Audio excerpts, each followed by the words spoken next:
Hello, girls and boys. It's BungaCast. This is the Global Politics podcast at the end of history. I'm Alex O'Keefe. It's Wednesday, the 20th of April, and as always, I'm with Philip Cunliffe. Hello, Phil. Hi, but I want to object to the transphobic opening there. And non-gender conforming people. Which actually, speaking of conformity, George, hello.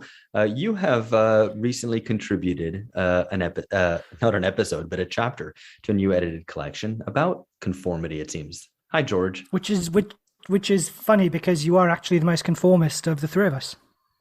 Hi, both of you. I did actually think of it as an episode, not a chapter, because that's what I think of edited collections as nowadays, a series of episodes of the same book. But yeah, so my chapter is called Popular Sovereignty, Left Liberalism and the Brexit Culture Wars, where culture wars is, as I explain, in inverted commas, because I think there's some politics going on behind that culture war.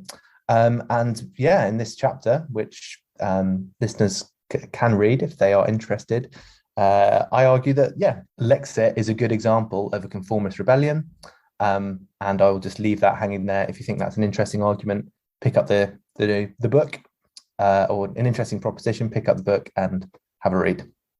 And of course, the book in question is called The Conformist Rebellion, which is edited by Elena Lange and Joshua Pickett-Depaolis. And George, our very own George Hoare, spoke to the two editors. But before we go to that interview, George, why don't you tell us a little bit more in depth about the chapter that you wrote? What's the argument?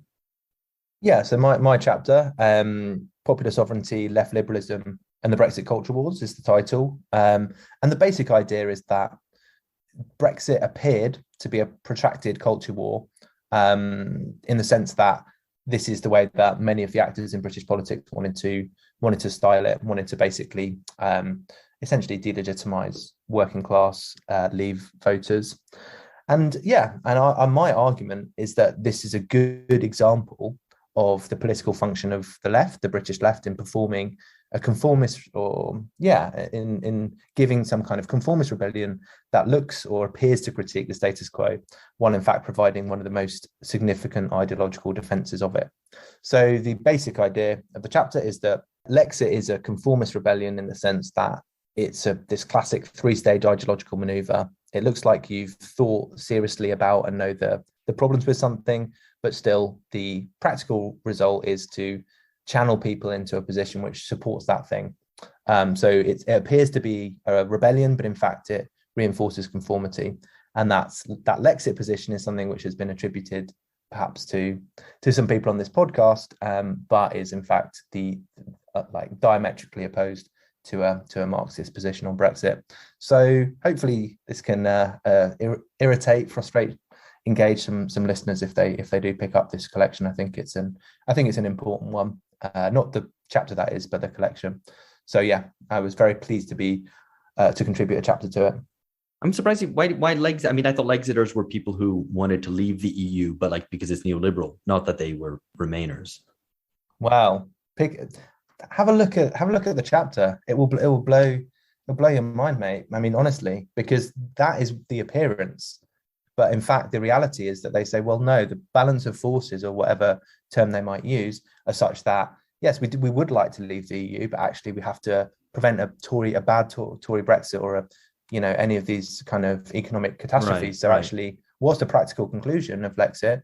Oh, we need to remain. We don't want rupture. So it was easier to imagine the end of capitalism than it was the end of the European Union.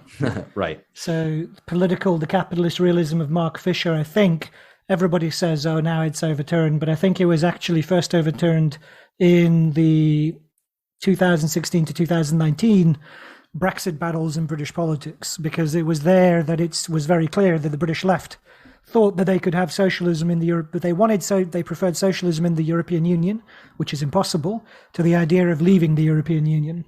So they made the first decisive break with capitalist realism. Okay, very good. Well, as listeners will find out, of course, the book, the edited collection, is far more wide-ranging than just concerns British politics. There's theoretical discussions about art and so on, which you'll find out listening to George's interview with Elena and Joshua, which you're about to hear now.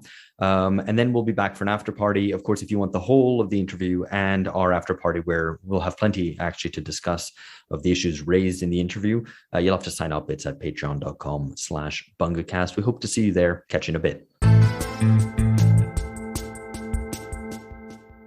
So thanks so much, Elena and Joshua, for joining us today. Just to get straight into it, what led the two of you to plan to do this collection? How did it come about?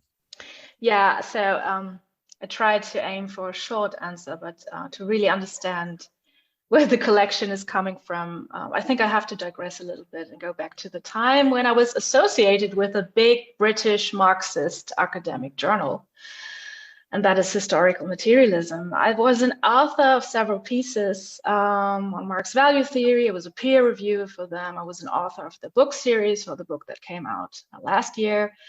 And I was also a regular at the annual London conference. Okay, so when you work in academic Marxism, everybody knows more or less everybody else, thanks also to social media, that that has, well, the impact it has, and where these theories were quite widely discussed, you know, actually on a fairly high level. But as with social media come, you know, problems that come with it, bad repercussion. I think it was first in 2015 or so that I realized there was quite a level of ostracizing people for not holding the correct views. I remember there was an unreal witch hunt against Marxist political economist Andrew Kleiman, because he allegedly made some remarks intending to be funny about Asians eating dogs. I don't even remember the context. But what I remember is that Kleiman, who was an outspoken critic of Michael Heinrich, he got a lot of backlash from the Heinrich followers on Facebook, it was. But the pretext was Kleiman's alleged racism, not the substantial disagreement he held with Michael Heinrich on, I think it was the transformation problem and other theoretical matters. So these irrelevant accusations became default mode if someone didn't follow a particular line of thought or school. So at that point, I think I realized that the racism, or, you know, the sexism, homophobia accusation was externally applied to cancel, you know, the views of one's opponent, even when the topic under discussion had absolutely nothing to do with race or gender. So it was the blueprint for what was now on a regular basis, what came to appear on a regular basis, and it came from very sophisticated, you know, academic leftist circles. And then historical materialism, or HM, itself became a really difficult environment and a pretty, I would say, you know, awful journal. So they were moving away from being a great publication from deeper questions of Marxian theory towards promoting what I would call, or what I have called also in the book, the Trinity formula of race, class, and gender as equally important signifiers for understanding the capitalist mode of production. And that was, of course, the breakthrough for an absolutely terrible interpretation of Marx theory that had its way all over academia. So it was not just, you know, British Marxism or this particular British Marxist journal. So then you had academic conferences that had 25 panels on queer Marxism, or about, I don't know, the racial imagery of Harry Potter and other ridiculous themes. And it was mainly just a spectacle where young people could meet and show off their, I don't know, Black Lives Matter t-shirts and their pink hair and had their BDS petitions signed. It was sort of a group formation happening there. No serious political discussion or theoretical discussion. But I think it really fell apart in 2016 when Donald Trump was elected. So I happened to be at the HM conference in London the very day he was elected. And I remember there was a general panic and pearl clutching going on. And there was a spontaneous mass protest at one of the bigger lecture halls at the SOAS at the London School of Oriental and African Studies. I remember it was just everybody, are you going to come to this mass protest against Trump? And I said, no, I'm going to attend a different panel. I mean, it's everyone's right to go to do whatever they want. But it was just this general perception of Trump as this racist and bigot. And this reminded me that recently one of your guests, Malcolm Chayuni, said, so everybody on the left is a good materialist until a so-called racist comes along. And at that point, it was clear that the materialist analysis of the present and of history was completely pushed to the back and was almost abandoned.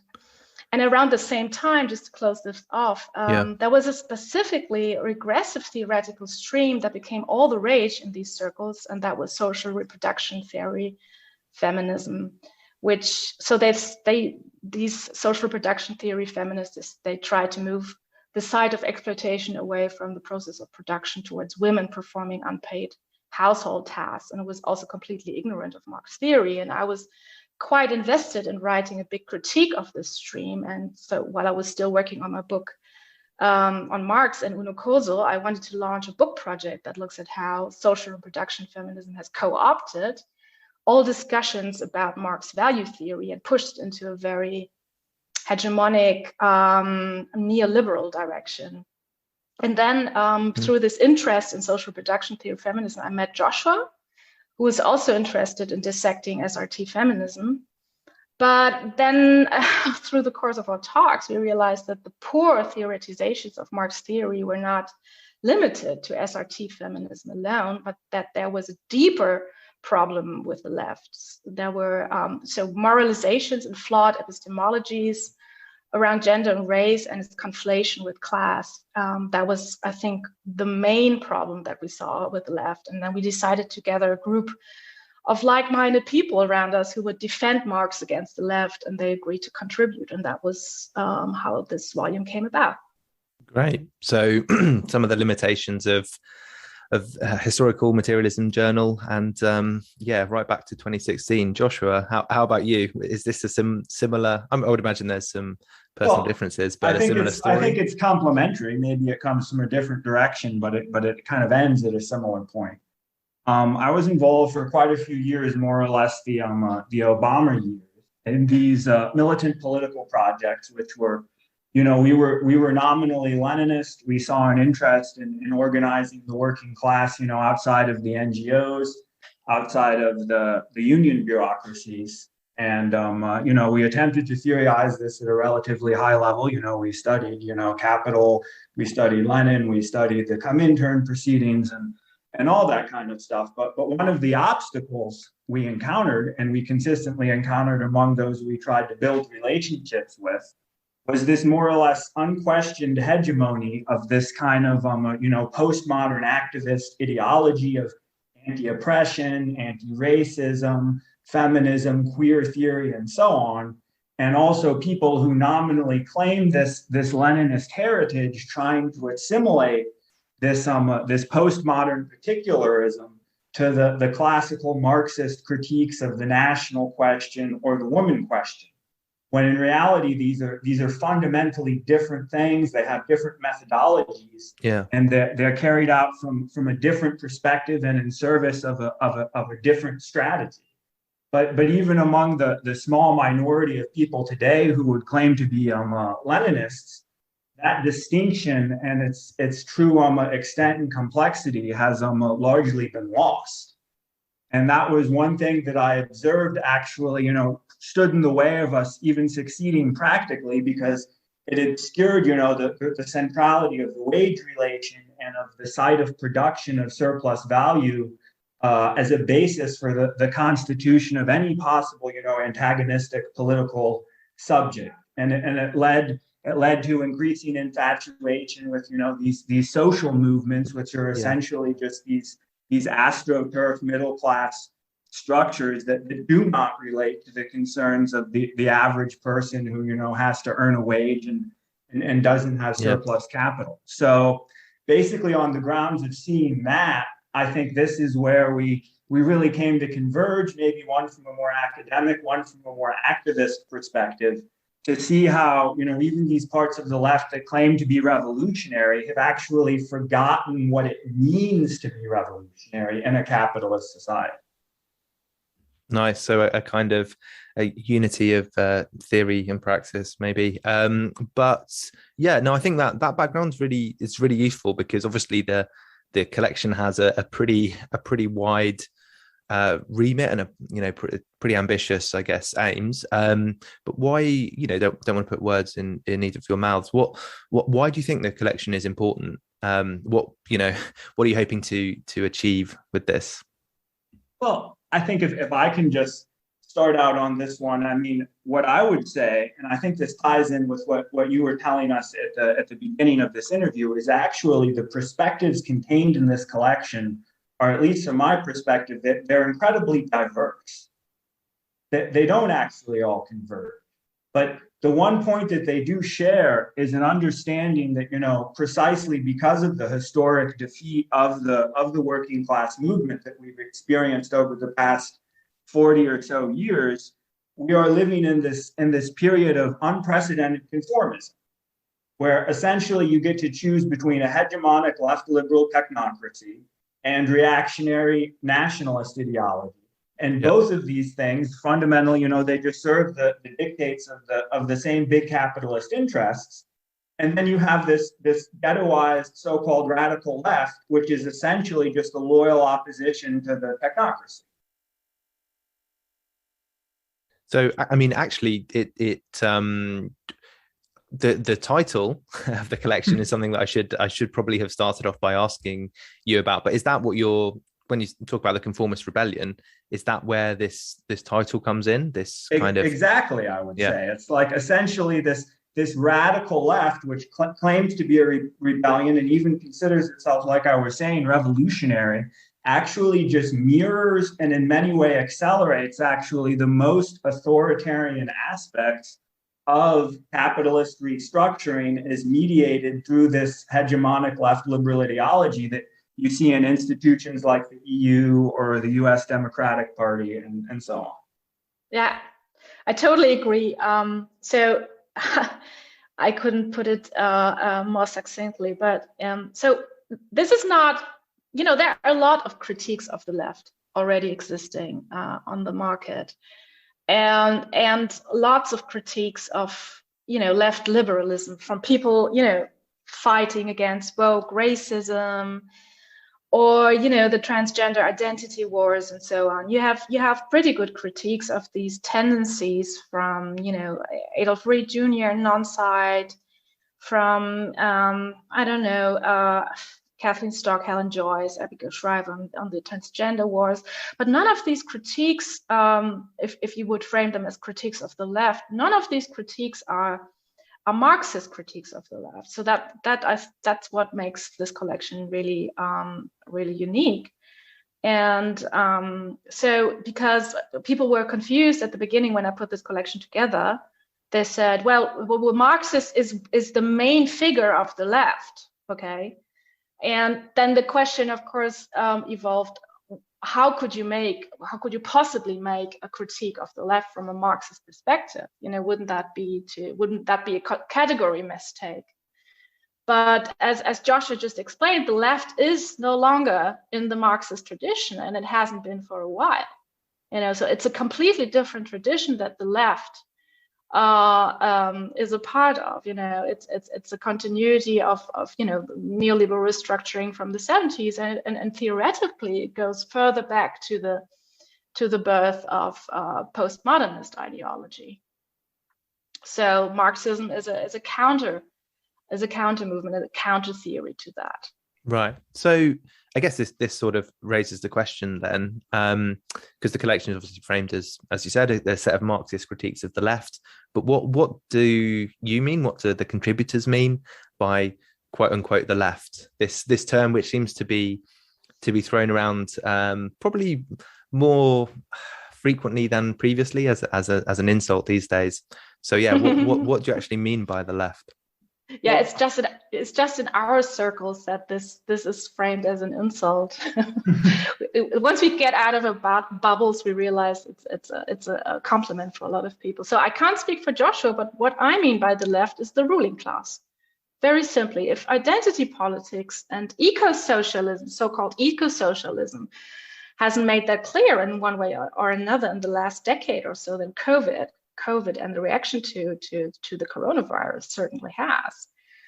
when the left or the ruling class is mostly recruited from what I would call it the university class. Some people say email job caste or PMC or petite bourgeoisie. I think that is a wrong signifier, but they were the ones who have done nothing in the last years but boycott working class interest in the name of supporting so-called vulnerable and marginalized groups and while retaining their own ideological and material power. And it's interesting, or rather mysterious, that wage workers and their children, their families, never belong to the category of the vulnerable. If you point towards vaccine mandates hurting workers the most, the left just says, okay, but you just want people to die. So, but what I really want to point out is two really useful concepts of the left, two related concepts, which I think are on-spot observations about the left that I'd like to mention. One is by a Belgian sociologist, Daniel Zamora. I think Daniel Zamora Vargas is the full name. And he put forward a really, really important thesis, namely that exclusion has replaced exploitation in the left's social analysis in the last decades. So obviously, this is a thesis going back all the way to Herbert Marcuse and the Frankfurt School. But the main point of this thesis is that the proletariat in this imagery of the left is perceived as being part of the system, as being inside the system. So the left thinks the proletariat is somewhat profiting from its position within the system, within the capitalist system, being white and being eligible to vote. They own a car, right. They own a color TV. But what the left says generally is that, well, at least they work, they earn money, and that's that. So they shift the point of concern away from workers towards exclusion from society, and not, the worker who's obviously inside the system, because exploitation is an internal relation. So the left has shifted its view to exclusion from society. So the point of concern is, say, immigrants, sans-papiers, racial minorities, women. I don't know why women, but you have to ask them, I guess. So people whose sex life deviates from the norm and all the rest of it. So exploitation becomes not only a blind spot of these newer theories on the left, but it becomes completely unproblematic. Right. And that is how leftists become, these I would say neoliberal apologists, and even constitutive of the ruling class. So, but the other, I was just about to ask you if the first thing. That's the second. Yep. The second observation about the left is brilliant insight from Jeff Schollenberger, who's also the co-editor of the forthcoming collection on COVID and the left that we're doing together. And he says that part of why the left has embraced COVIDian biopolitics is that it's attached to the rhetorical stance of accusing those in power of not caring, of being heartless. They would say there are people literally dying and so on. So being a zero COVID dead ender offers a way to outflank the liberals on the front. So this is how the critique of austerity measures has been replaced with total lockdown and zero COVID policies. But of course, this also entails the left's incapacity to position itself critically towards these new modes of power that precisely legitimate themselves on the basis of being caring and protective. These caring, protective, caring for the vulnerable and so on. That is a mode of power, and that is the mode of power we're seeing today. I would even say it's a dominant mode of power today. And this is why I have also said in one of my last Substacks that the ideology of care and protecting the vulnerable has become the major ideological front for leftism, when in fact, it hides, first of all, material interests. It's like the only people who profit from mass vaccinations are pharmaceutical companies. But it is done in the rhetoric of care. And it does quite the opposite of what it feigns to do. It hurts people. It hurts the vulnerable. So the language of care and consideration and so on is just authoritarian window dressing, in my view. In that sense, the left is not only the ruling class per se, in many versions of it, it's the authoritarian ruling class. Right, interesting. So replacing exploitation with exclusion. Exploitation is excluded from the analysis, and an ideology of care for an authoritarian ruling class Joshua, what about you? Because I think this is an important question to to identify the enemy. Yeah. I would have a somewhat different answer. First of all, I would say the classical left, the left that can be identified with Marx, it rises and falls essentially over the course of the historical sequence 1789 to 1989. It begins when, in the course of the bourgeois revolutions, the working class comes to distinguish itself from the third estate in general on the basis of having fundamentally antagonistic material interests. And then on that basis, it encounters and begins to assimilate Marxist theory. And that's really what you see happening in, the First and Second Internationals. And this, finally culminates with the revolutionary period after the First World War, which results, unfortunately, in no world revolution, but it does result in the emergence of these workers' states, which institutionalize a kind of compromise between the classes, not only within them, but internationally through their secondary effects in terms of creating a space for, social democracy and a strong labor movement, and also these sort of worker-linked, import substitution-oriented anti-colonial regimes in the third world. And that's what many people identify as like the post-World War II compromise or whatever. And that, in a certain sense, is the high point of the left, although, of course, it's internally contradictory because it's a high point and it's also a point at which this worker-oriented left serves to integrate the working class within bourgeois society one way or another. But precisely because it's internally contradictory and it cannot resolve that contradiction between revolution and preservation, it stagnates, it decays, and it decomposes. It cannot generate a sufficient response to the capitalist offensive that you see being deployed with restructuring in the 70s with stuff like the Volcker shock, and ultimately with like the self-demolition of the Eastern Bloc.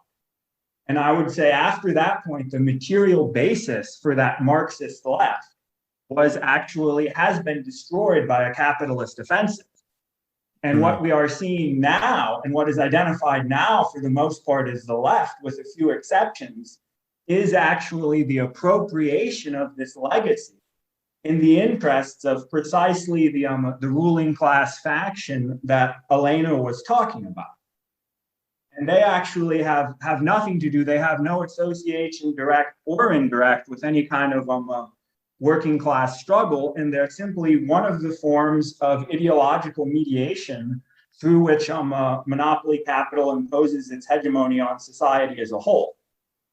And I think maybe the one difference that I might have with Elena is I would emphasize that this left is not so much the ruling class as simply one of its factions, because if you look at the ruling class on a global level, if you have this global analysis of imperialism, I think it's very hard to see the left is ruling in, say, India or Iran or Russia or China. But essentially, you have exactly the same modality of accumulation based off the complete kind of dissolution of working class self-organization in those areas as well. So I would be more inclined to say that there's a single international ruling class, and that in some zones, left liberalism is the way it deploys its hegemony. And in other zones, it's more a question of a national conservatism or a religious conservatism. But at the end of the day, what they actually mean for the working class and for somebody who, has to work for a wage for a living is essentially identical. I think there's a nice kind of balance between those two accounts. Elena, there's maybe there's a kind of a theoretical presentation, and then Joshua, there's maybe some of the the historical overview. I think I'll leave it to listeners to decide if they're compatible or incompatible. But I think there's certainly some interesting points of different emphasis there. Can I just add something? Yeah. Just to correct myself, I think of course Joshua is absolutely correct, and I take the blame. I'm a Japanologist, and I have really, I only have the G7 nations in mind when I speak of the left as the ruling class. Of course, he's absolutely correct. If you go to Iran, if you go to Saudi Arabia, I mean, obviously it's not the left that is the ruling class of Saudi Arabia, but I was talking about, you know, the environment that we live in, you know, and the most powerful nations, the industrialized nations on earth, the G7 nations. And of course, we see those emerging patterns. We see China, but then it's really, really difficult to say what kind of ideology the Chinese government would hold. You know, would you characterize the Chinese government as non-left or left? I don't think that these parameters make any sense there. So of course, if you take a global perspective, that, you know, the left is the ruling class probably doesn't hold. So I agree to that. Yeah, I mean, I guess the topic of the collection is mostly yes, kind of the West, if you want to frame it like that. But I guess to get more into the kind of the collection itself, and I'm, you know, aware kind of asking you to speak on behalf of contributors to a greater or lesser extent. But one thing I did want to ask you both about was the structure of the collection as a whole, and why did you kind of put it in the sections and the kind of the basic overall frame that you did? What was the thinking there? How was that an attempt to critique the whole of the left, if you will? Well, here, I mean, I can only speak for my own logic behind structuring the book in this way. But I would say in the first section, what we're trying to highlight is the transition away from articulating political subjectivity on the basis of the, you know, economic position of the working class within the production of surplus value, and the transition towards this postmodern construction of new cross-class subjectivities, which actually function to mystify that objective antagonism that exists in the economic base. You know, essentially communitarianism in all of its forms. And then in the second, we go into more detail on the way left liberalism specifically constructs this mystification. And we look at the way the left liberal cultural elite formulates these communitarian ideologies, whether that be in art or popular media or political communication. And then in the third section, we deal with certain very specific academic and activist left narratives, whether they be racial capitalism, the climate emergency, or post-colonialism. And we try to highlight the way they function as particular articulations of this general project of class hegemony. Right. No, I think that's a really clear presentation. And just to let listeners know, the first part is called From Class to Community, Race, Gender, and Cross-Class Struggles. The second, The Culture of the Conformist Rebellion, Culture Wars, Identity, Politics, and Art. And then the third, The Eclipse of Emancipation, Confronting Streams in the Academic and Activist Left Today. So, I mean, I think I think the reason why I wanted to ask that question is because I think it's a really clear division into, you know, what are the ways that the, I guess, kind of leftist analysis of society structures itself. What are kind of the key problems and questions that it asks? But I don't know if Elena, if you had a complementary or contradictory logic to apply. No, well, that was Joshua. That was your idea, actually, of structuring the volume this way. So I left the question to you. But no, what I found extraordinary, because we have 3 chapters on art. So that was interesting because I asked some people to write something about, you know, culture wars, more specifically and more broadly. That we have Maren Thom. She has a chapter on film, on cultural representation in film. Previous guest on the podcast, of course, and a friend of 25 years of mine, but then we have 3 other chapters on art and art criticism, and that is really interesting. That is an interesting, I don't know, prism to consider the left. You know, there was also, I think at one point, Adam Lehrer asked me to, maybe he can contribute, and he sent in a really interesting proposal, but then we had all the authors in already. But art, we have one contribution by Hasib Ahmed. He's a famous artist, or he tells me he's famous, I think he is. And his chapter is called Art is a Left-Wing Hobby. So it's interesting how these, why I say the left is the ruling class. You can see in art and art criticism as a prism of of leftist aesthetic hegemony. And so to anyone interested in that aspect, so anybody interested in art and representation, I think this volume makes a lot of sense. And sorry, just to kind of get at the I guess argument here. So would it be that this is the clearest place that you can see the domination of the left is in art specifically, and why might that be the case? Because I mean, if you have a look at the topics of the chapters, you can see there is a representation of cultural representation. That's Maron's chapter, and art as well.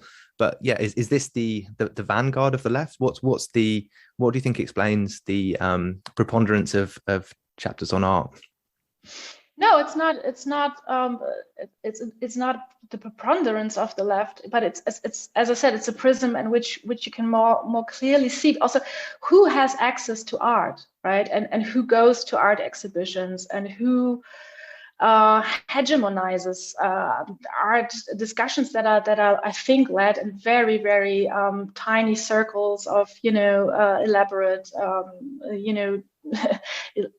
very closed elite circles of people who hegemonizes these ideas. And I think it's just, art is interesting because I have no idea about art. I'm really not an art. I mean, I'm a musician, but the whole representational aspect of art is something that is completely beyond me. But a lot of people we asked, they wanted to, even if they were not specifically any experts in art criticism and art history, they wanted to write about art because they thought that where the hegemony of the left expresses itself like formidably, that's in the art world. And so Samir Gandesha has written a piece that's called Dictatorship Contra Critique. And this is also, he talks about these murals. Joshua, remind me of the artist who painted these murals, I think, in Washington, and I forget the name. Doesn't matter. And he talks about how these murals have been taken, depicting, I think, George Washington and the founding, 1776, and the founding of the nation and the founding fathers, and how that was. How that objection to this mural was understood as a turning point in when art was the most vocal. The art world was the most vocal expression of all the what we call the woke criticisms of society. So you remember the Hannah Schwartz episode, the letter to the MoMA, and all of these things, and it's really interesting to see how much traction the art world has gained from that side, and how hegemonic the leftist imagery has become there. So I guess I wanted to move on to one of the bigger questions. I don't know if this is a fair question to ask the two of you or not, but I did want to pose it. And this is what's the central argument of the collection as a whole? I mean, can you summarize it? Is there a kind of, I was going to say a take-home message, but like for the listener who's on the run and they don't have too much time, what's the kind of the shortest possible summary of what the collection as a whole argues? Not that they shouldn't obviously read the whole thing cover to cover, but what's the central argument? Should I go ahead? So it's actually written in the book. The central argument is in the introduction. So I might just quote 2 or 3 sentences from there. So the central argument of the collection is that the left has abandoned the project of the abolition of capitalist relations of production. And so we say that it has abandoned the abolition of the concrete form of specifically capitalist domination, which is exploitation of wage labor, and replaced it with moralistic concerns about, sexism, racism, ableism, homophobia, transphobia, Islamophobia, etc., as forms of discrimination or oppression, but within the capitalist order. So the central argument is that we want to differentiate between exploitation as the fundamental form in which capitalism operates as a historical specific form of production, against forms of discrimination or oppression. And these two terms, exploitation and oppression, or exploitation and discrimination, get conflated all the time. And we want to really tell them apart. And we want to say that there happens a shift in the discursive reality of the left from the abolition of wage labor, which was probably at some historical point in time, as Joshua said, still on the agenda of the left. So from the abolition of wage labor and hence capitalism itself, to the abolition of discrimination, but within capitalism. So capitalist relations of production would be left intact. And this is where our criticism is aimed against. And we also say this is not only not radical, but it's shrouded in accommodation to the hegemonic ideology of capital as well. And also there's a point I think is really important. There is no such thing. What we're trying to say with this collection is there's no such thing as an isolated class war against individuals whose opinion one doesn't like, or there's no such thing as an isolated class war against the right wing, or against populism, or against any political faction. Such projects are categorically reactionary. So class warfare targets the ruling class and nothing but the ruling class. The bourgeoisie, you can call it. You can call it also bourgeois hegemony in the institutions. But class warfare targets nothing but the ruling class. And not whites, and not men, and not heteronormativity or anything like it. And we want to, consider this and draw attention back to these fundamental themes of social transformation. Exploitation and the abolition of wage labor sounds. The second of those sounds pretty good. I also like the phrase shrouded accommodation. That's what the left is doing. But Joshua, would you have the same take on the central argument, or if you do, I mean, what's to move forward as well? What makes this a specifically Marxist critique of the left?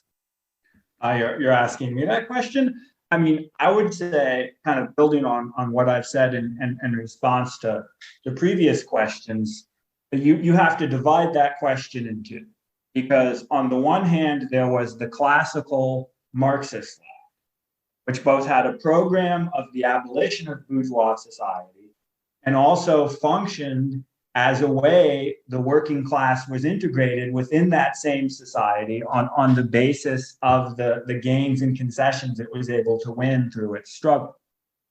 And that Marxist left has always, and necessarily must always have, its self-critique, which first emerges, I would say, perhaps in the German Social Democratic Party with the debate over revisionism. Essentially, the self-criticism of how this revolutionary aspiration tends to become crystallized actually as a force of compromise and integration within the working class movement. So that is one form of Marxist critique of the Marxist working class-based left. But in our sort of current, post-1989, postmodern environment, there's another critique which tends to assume more primacy precisely because the working class movement is so weak. And that is the critique of this postmodern left for carrying out an ideological obscuration of class and power. And so I would say there are actually these two critiques. And, precisely because of the intellectual and political environment within which we live, our intervention in this edited volume focuses on that critique of postmodernism, not because the first critique isn't important, but because in a certain sense, we've been so defeated, it is often less directly relevant.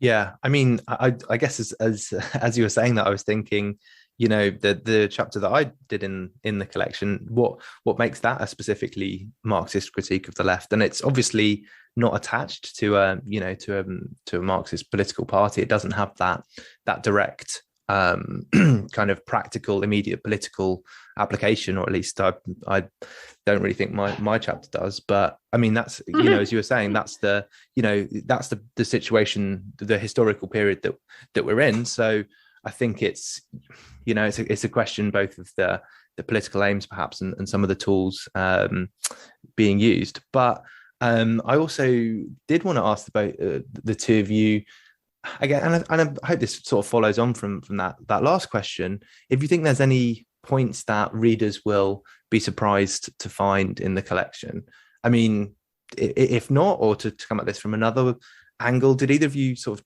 change your mind on any aspects of the critique in the course of reading and editing the contributors' essays? Because obviously, you know, Marxist critique, this should be a kind of a living, you know, doctrine or whatever. There should be some kind of still room to be surprised, to be kind of convinced of new things, or to see at the least, you know, the method applied in different contexts and with kind of interesting contextually specific results, perhaps.